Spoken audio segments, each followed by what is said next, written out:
안녕하세요. 스포츠 분석 천교수입니다. 저희 채널을 방문해 주셔서 감사합니다. 이번 회차 천교수 가족방 적중 내역입니다. 적중하신 분들 모두 축하드리며 오늘의 경기 분석도 재밌게 시청하시고 유익한 정보 얻어가시기 바랍니다. 천교수 가족방 입장은 영상 하단 고정 댓글을 통해 입장 가능합니다. 그럼 오늘의 경기 분석 시작하겠습니다. 8월 3일 제1리그 일본 축구 5경기 분석 시작하겠습니다. 첫 번째로 요코하마 FC 대 제프지바 경기 알아보겠습니다.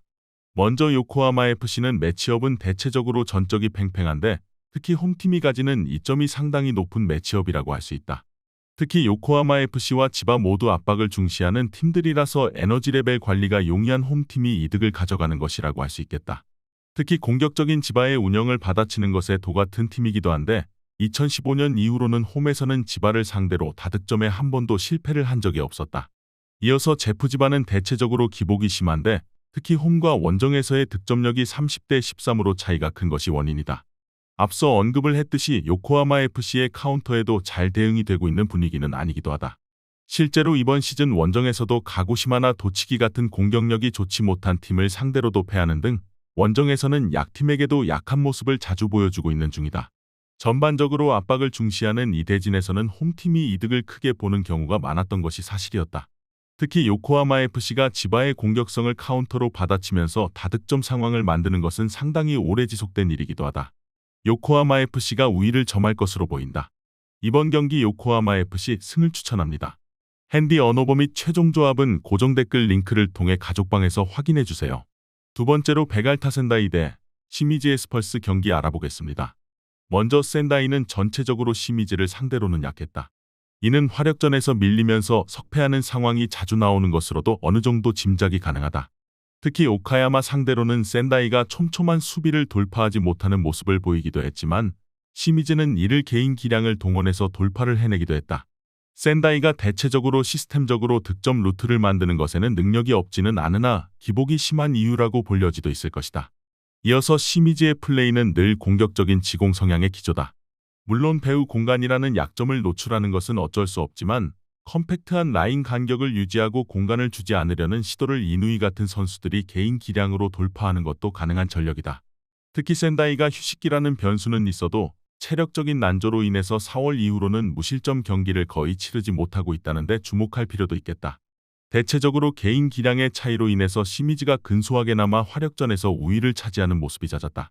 물론 배우 공간 실점이라는 리스크가 없지는 않은 편이어도 센다이도 체력적인 난조가 서서히 팀을 잠식하면서 4월 이후로는 실점 통제력이 떨어졌던 편이다. 이번 경기 시미즈 에스펄스 승을 추천합니다. 핸디 언어버 및 최종 조합은 고정 댓글 링크를 통해 가족방에서 확인해주세요. 경기 분석 잘 보고 오셨나요? 다음 경기 분석 보시기 전에 천교수 가족방 입장하시는 법 안내해드리도록 하겠습니다. 첫 번째로 영상 하단 댓글을 클릭해주세요. 두 번째로 링크를 클릭하신 후 세 번째로 채팅 참여하기 클릭하셔서 문의 주시고 답장 기다려주시면 됩니다. 남은 영상, 유익한 정보 얻어가시길 바라며 이어서 다음 경기 분석 시작하겠습니다. 세 번째로 더스파 군마 대 반포레고우 경기 알아보겠습니다. 먼저 군마가 공세를 높이면서 수비만 하다가 골을 허용하고 그대로 침몰하는 상황은 잘 발생하지 않고 있다. 다만 고우가 압박 강도를 높이는 상황에서 군마가 여기에 대응해서 전진이나 탈압박이 될 상황인지는 지켜봐야 할 일이다. 지난 대결에서도 1대4로 대패를 기록하기도 했는데 군마가 고우의 전진 압박에 실수가 나오면서 불필요한 실점을 내주는 모습을 보여주기도 했다. 이어서 고우가 압박 기조로 가다 보니 스쿼드 상황이 좋지 못한 상황에서는 경기력이 상당히 불안했던 것이 사실이었다. 다만 2주간의 휴식기를 가지면서 스쿼드 정비나 에너지 레벨에서의 충원은 충분히 가능해진 상황으로 볼 수 있다. 고우가 여전히 상대 진영부터 시작되는 전방 압박을 시도할 가능성은 높은 상황이고 대체로 이런 기조에서는 대량 득점 가능성도 올라가는 편이었다. 군마가 고우의 전방 압박을 상대하는 상황에서는 실수를 저지르면서 상당히 불안감이 높아지는 모습이 잦았다. 특히 고우가 2주간의 휴식으로 인해서 스쿼드 상태나 에너지 레벨을 정비할 시간이 생겼다는 점에서 고우가 강한 압박이라는 기조를 벌일 이유는 없다. 이번 경기 반포레고우 승을 추천합니다. 핸디 언어버 및 최종 조합은 고정 댓글 링크를 통해 가족방에서 확인해주세요. 네 번째로 오카야마 대 야마가타 경기 알아보겠습니다. 먼저 오카야마는 대체적으로 컴팩트한 수비력에 대한 장점이 크다. 개인 기량으로 이를 돌파할 수 있는 시미즈 같은 최상위권 전력이라면 모를까. 다른 팀들은 오카야마 상대로는 늘 포스트 플레이나 직선적인 형태로 이어지는 것으로 공략을 하고 있는 상태다. 물론 오카야마 역시 중앙에서의 점유율을 극단적으로 높게 가져가는 형태를 보여주지는 않는다. 대체로 저득점 양상에서의 신승으로 실리를 챙기는 것으로 가닥을 잡는 유형이다. 이어서 야마가타의 플레이는 불안한 면모가 있다. 특히 높은 점유와 라인을 구축하고 있음에도 찬스 메이킹이 아주 뛰어난 편은 아니다. 올 시즌 J리그 2부에서도 득점력은 0대를 기록하고 있는 상황이다.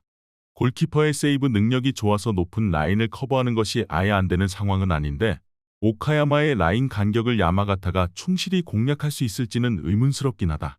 대체로 야마가타가 주도하면서 점유율을 올릴 가능성이 높다고 본다.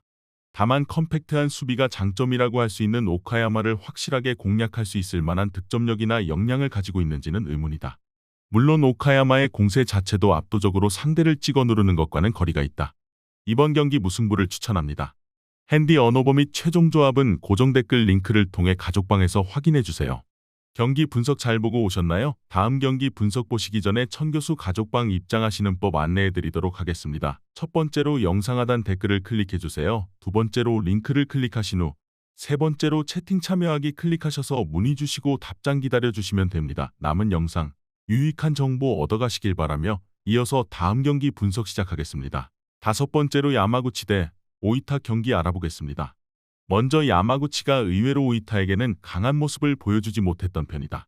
이는 야마구치의 공격력이 상당히 실망스러운 수준을 유지하기 때문으로 볼 수 있겠다. 야마구치가 대체적으로 길게 붙여주는 것으로 일관하면서 수비적인 장점이 오히려 강한 편이기 때문이다. 아키타전에서도 상대가 내려앉고 롱볼로 일관하자 0대1로 무너지는 모습이었고 대체로 상대가 낮은 라인을 구축하게 되면 공격에서 어려움을 겪는 편이었다.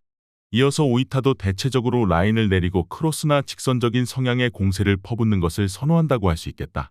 때문에 극단적으로 적은 득점 24경기 19득점을 기록하고 있지만 실점 수치는 25실점으로 상당히 괜찮은 역량을 지니고 있는 상황이다. 야마구치 상대로도 전적을 보면 알겠지만 답답한 흐름으로 잘 이어가게 만드는 면모를 보여주기도 했다.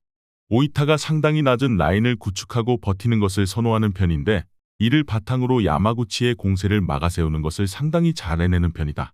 실제로 전적에서도 야마구치가 오이타를 꽤 어려워한다는 것이 드러나기도 했고 낮은 라인을 구축하는 팀을 상대로는 어려움을 꽤 느끼기도 했다. 이번 경기 무승부를 추천합니다.